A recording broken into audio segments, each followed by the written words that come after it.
Lee Oswald, on the left, at an early age, loaned his identity to the CIA for use in a false defector program. Harvey, on the right, learned to be Oswald, and he and Lee led parallel lives for more than 10 years while they were mere children and teenagers.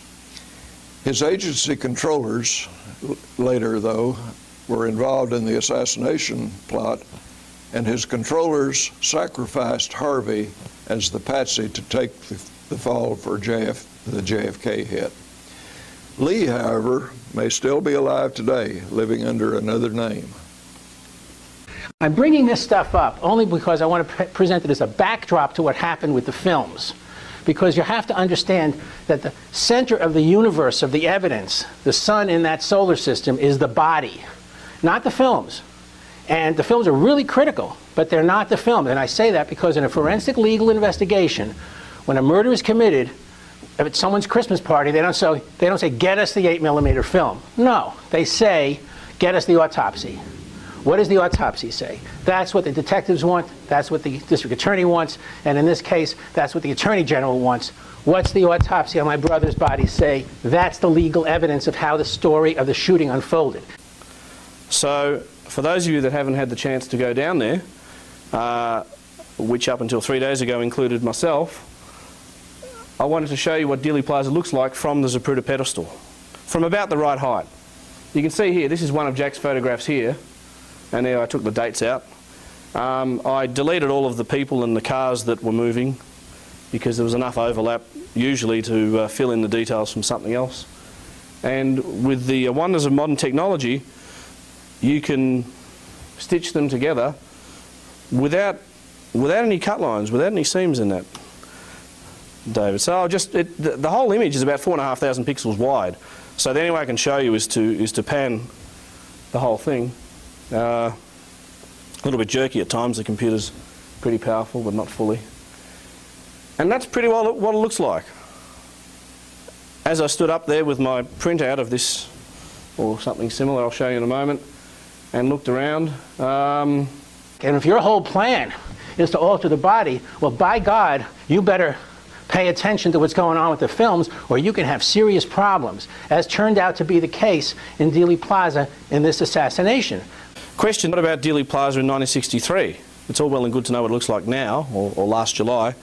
What about 40 years ago? As Jack mentioned, there were two, well, in fact there seems to be more than two. There seems to be many versions of this photograph which people have been providing to me recently.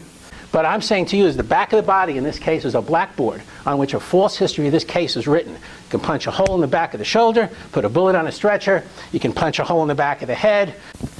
The famous stretcher bullet, which prompted the famed single bullet theory, was pictured in the Warren Report.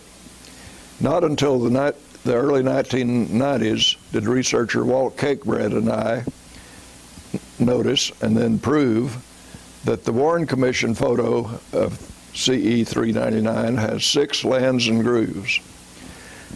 Walt is a gun expert, and he knew that the Mannlicher Carcano was manufactured with only 4 lands and grooves.